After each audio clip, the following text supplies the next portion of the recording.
Hello, everybody. Josh Neighbors here, Locked On Big 12 podcast. Today, it is the 11th of April, 2022, and we've got a lot to talk about on today's show.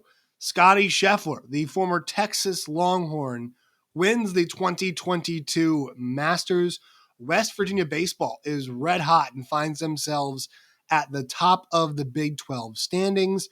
Oklahoma softball continues their pursuit of perfection, and also we're going to look ahead to what we'll be talking about this spring. We really turned the corner from basketball season, now looking ahead to the NFL draft, to the NBA draft, to spring football, and to diamond sports. So we'll tell you guys what you all will be able to expect moving forward in the spring as we head towards another football season in 2022 and beyond. All of that is coming up on today's show. But first, as always, our intro video.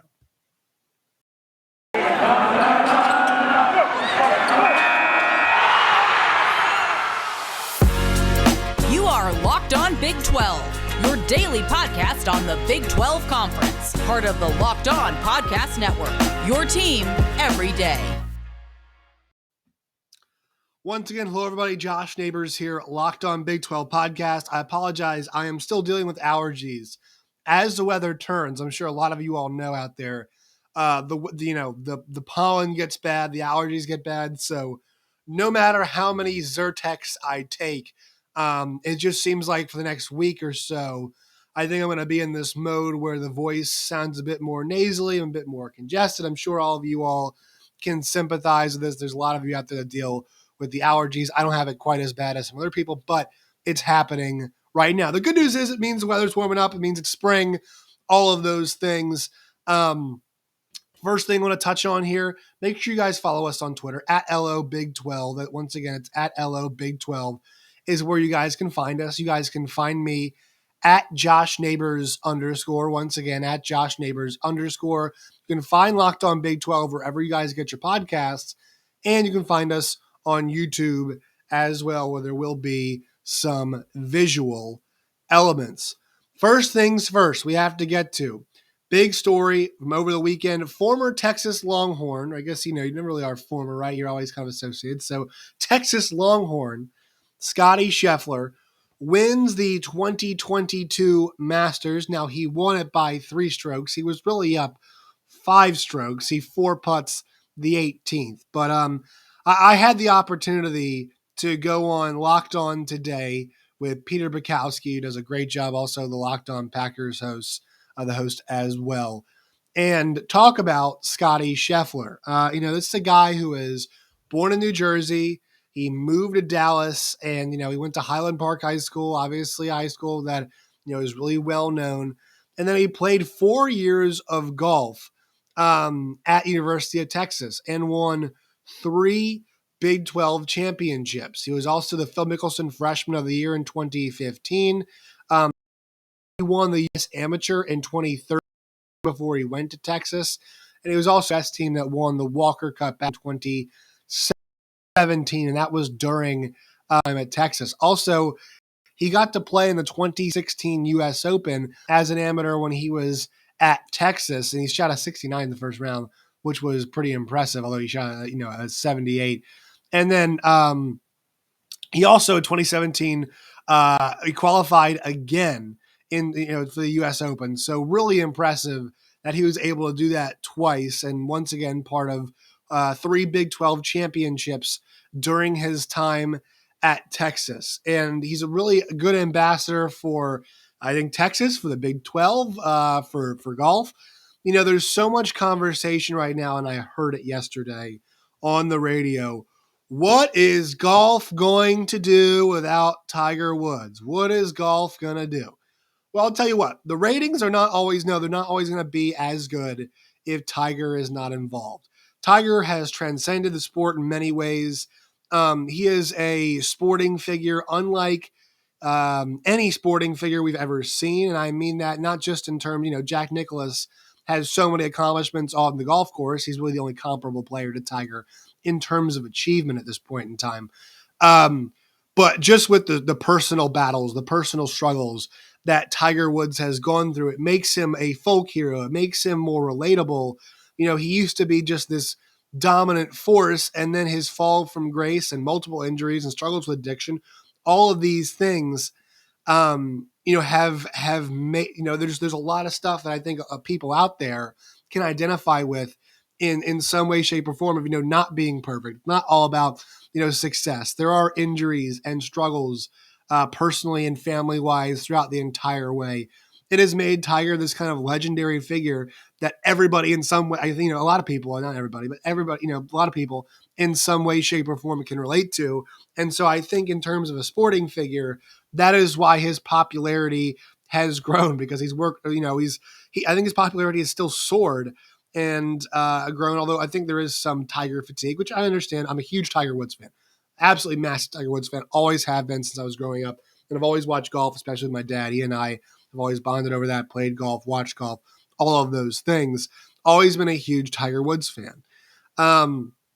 But there is this conversation that goes around about, who are the next guys in line after Tiger? And look, there's not going to be another Tiger. It's just, he is such a unique character in the story of American sport and the story of golf as well, just from everything that I had mentioned about the struggles, about his rebirth, about him now, even now in this, kind of last chapter of not playing a full schedule and being on the bum leg and all this stuff. It's still a captivating story. But there are so many fun young players behind him, whether it be, Scottie Scheffler, whether it be, Jordan Spieth's still not, that old, to be honest. There are still guys around like your Rory McIlroys of the world. And, there's young guys like Cameron Champ as well, who are in the wings. And look, there's no guy who's dominating the field, well, at least, in a major sense right now. Scottie Scheffler is dominating the field. We'll get to that in a little bit of time. But the health of the game in terms of the quality of players that is playing it is not going anywhere. This isn't some situation where the early 2000s NBA is hurting for talent, right? This is not a sport in any way, shape, or form that is hurting for young talent and, just talent in general. Let's go through these world golf rankings really fast. Think about a guy like a Scottie Scheffler, right? Young guy. Colin Morikawa, John Rahm, Victor Hovland, another Big 12 guy, Oklahoma State alum, right? Cameron Smith, Patrick Cantley, Rory, JT, Dustin Johnson, Xander Schauffele, Matsuyama, Joaquin Neiman looks amazing. Brooks Koepka is still in the top 20 in the world. Bryson DeChambeau, Jordan Spieth is number 20 in the world. There are plenty of young players out there. No, is there a Tiger Woods? Absolutely not. But you can't say with that group of guys that we currently have that the sport in any is going to be hurting. And I think Scottie Scheffler can be a big part of that, of the sport not hurting. Now, Scottie is a really open guy. I thought a lot, we talked to a lot of people yesterday, but we talked to Kyle Porter and said that, he was really nervous yesterday morning, on Sunday morning. So nervous, in fact, that he was crying. He's I'm not sure if I'm ready for this moment. Now, you might say, Scottie, we'd all dream to hit the ball as well as you and do it for as many weeks in a row, as many tournaments in a row that you have. Don't worry, brother. But, that vulnerability makes it, him really kind of relatable, right? And I love to hear that. And he is somebody who's also rooted in faith. Now, look, Christian, non-Christian, whatever, we all appreciate somebody who's, he talks about how, he doesn't feel as much pressure sometimes because there's stuff more important to him than golf. He's got his family, he's got his wife. I know he's got his God as well. And so, he's like, it does take some pressure off, but he did say also that he was nervous at times. So he is a guy that, is trying to find this balance, and all the while he is achieving at the highest possible level in his sport. It's something that I really think we should all appreciate. And it's also, it's great that we get to appreciate it here on Big 12, Locked on Big 12, because he is a Texas Longhorn. And, we see guys like Jordan Spieth who have, come and kind of gone. He's still around, obviously, top 20 in the world, but, the major winning has slowed down. And so, all these guys have gone through these runs. I think the big key is can Scottie Scheffler maintain it? I will say this. Tee to green right now. So when he tees off the green, if those of you who are not golf aficionados, his complete game is unbelievable. I'm sure he leads the tour in some stats, but his driving, there were times where Cameron Smith hit it further than him yesterday. His iron play has been on point recently. His putting, he's not as good as actually not as good as Cameron Smith. Cameron Smith, I think this season's been the best putter on tour. But for him, it's all kind of works in concert. It all works together. He managed the really difficult parts of the course yesterday, actually with a lot of ease. That middle part of the front nine, the middle to back part of the front nine, can very much be a challenge. For Scottie, he played it really well this week from pillar to post. And that round starts yesterday. And it felt like Scheffler was in some real, not danger, but he was under some heat from Cameron Smith. And so you might have thought game on between these two guys. But then you reach the third hole, the lead goes to one. Smith hooks his drive. So you're thinking, okay, Scottie's in a good spot. Scottie hooks his drive even further left, gets relief from behind the scoreboard to the left side of the third fairway. And then he puts his shot short of the green. So you're saying, oh no, Cameron Smith can have a really good chance here. Also, same line. Cameron Smith misses his shot short of the green. And then Scottie unbelievably chips in to push the lead back to 2. Cameron Smith bogeys, lead goes back to 3. And so golf, while it's not the most exciting sport, can always produce some moments much like that. That was a excuse me. That was a captivating moment. That was a really cool, captivating moment, I thought, in yesterday's round. It kind of showed the back and forth nature of where this sport can be at times, and Scottie managed it well. And we got to the back 9. Rory made a little bit of his push, but Rory, shoots a 64 yesterday in the clubhouse at 7. Scottie was really going to have to struggle in that back 9 to find Rory, and eventually finishes at 10. Those putts I mentioned on 18, not very impressive. TBH, not very good. But, he ends up winning the tournament because he put himself in such a great position, wins it by 3 strokes. And here is the run that Scottie Scheffler is on. Super Bowl weekend, Super Bowl Sunday, the day it starts, on the morning of February 13th. Scottie Scheffler was 14th in the world. He had not won a major championship, or not won a tournament, excuse me, at that point in time. We are sitting here on April 10th. We are 4 months later from that morning, less than 4 months later from that morning. He is now a 4-time winner, he's won 4 times. He has won a PGA Tour event, 2 PGA Tour events with the Phoenix Open, Waste Management Open. He has won a WGC event. They kind of tie those 2 things together. The Dell Technologies match play beats Kevin Kisner 4-3. He has now won a major championship. All right. And he won he won against Patrick Cantley in a playoff. It was really exciting in the Waste Management Open. And then he beat Tyrrell Hatton, Billy Horschel, and Victor Hovland in the Arnold Palmer Invitational. Of course, was playing very difficult that weekend. Some big names that he ends up beating. He ends up beating Kevin Kisner 4-3, pretty comprehensive beating there at the WGC Dell Technologies. And then he wins the Masters by 3 strokes. It really could have been 5, shooting 69, 67, 71, and a 71. So this guy right now, nobody is playing better golf than him. It's 4 tournament wins in his last 6 starts. I believe 4 wins in less than 2 months. He really is on a heater, and it's good to see another Big 12 guy. I think there's more to come. I think Victor Hovland's going to get at least 1 here pretty soon. Matt Wolff had a rough weekend, and we can kind of go through the rest of the guys from the Big 12, excuse me, to get an accounting of where they were at on the weekend. Let's see, the next closest guy from the Big 12 conference going down. It was a rough weekend. Taylor Gooch ended at +2 on the weekend. Victor Hovland was +4 on the weekend. Excuse me. Looking down the line as well, a bunch of the guys did not make the cut. Matthew Wolff really struggled this weekend. Ryan Palmer was also in it. He went to A&M, but he was cut.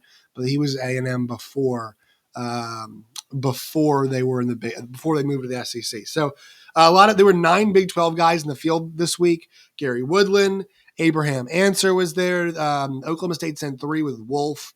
They had Wolf, they had Hovland, they had Gooch. OU sends Abraham Answer, as I mentioned. Texas with Spieth and with Scottie Scheffler. Ryan Palmer from A&M. KU had Gary Woodland, and then Hogue from TCU. So a pretty loaded field, Big 12 guys. 91 players in the field, 9 of them were Big 12 guys, which is really cool to see. All right, so there you go. Scottie Scheffler wins the 2022 Masters. The Texas Longhorn gets it done. All right, we go to our sponsors today. Today's show is brought to you by Built.com. Go to Built.com today for all of their delicious tasting Built bars that you guys can order, and also for a discount too. We'll get to that in a second, but they've got mint brownie, coconut almond, and this month, white chocolate cookies and cream. 130 calories, 4 grams of sugar, 4 net carbs, and 17 grams of protein. You guys go to Built.com today. It's Built.com, promo code LOCKED15. LOCKED15 LOCKED15 for 15% off at built.com today.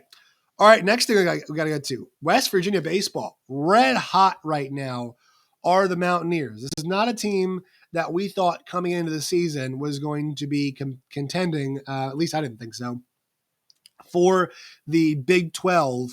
And right now it's early in the season, but they have won 4 straight games as it sits right now in conference, 5 straight overall. They are 5-1 in the Big 12 conference. That puts them in first. They're coming off a weekend sweep of the Baylor Bears. They took 2 of 3 from TCU, and that was in Fort Worth. 3-2, lost 5-4 and won 5-2, and then against Baylor 7-6, 8-4, 7-5. So winning close games. They're going to play Penn State on the road this week. Then they've got 3 at home between them and second place team Oklahoma State. Tied for second Oklahoma State. Texas Tech and Oklahoma State are both tied at 7-2 right now for second place in the Big 12. Texas Tech gets a sweep this weekend of Kansas State, and Oklahoma State wins the last 2 games of Bedlam to secure a series victory there. So West Virginia right now, 20-10 overall, first in the Big 12 conference as it sits right now. Not sure if it's going to hold up. Their next couple series, as I mentioned, are going to be very difficult. They've got Oklahoma State, then they play Pitt for a kind of one of those midweek games. Then they've got 3 at Texas Tech. So they've got the 2 teams behind them right now in the conference, and West Virginia is trying to maintain. But right now, hey man, can't knock them. They're towards the top as it sits right now in the Big 12. On the other side of things, on the Diamond Sports other side, Oklahoma softball's pursuit of perfection continues. Hoping to have Chris Plank, the voice of Oklahoma softball, on the podcast here pretty soon. He's usually very good about that. We'll get Plank on, but right now the Oklahoma softball team is 36-0. It is the best start in the history, I think, of any softball team. And they're on a run right now. Go back to last year. I think, was it now 38 straight games that they've won. Big series this weekend when they take on the Texas Longhorns. So Red River softball edition that is coming up. But right now, OU softball is just on a different planet, whether it's pitching, it's hitting.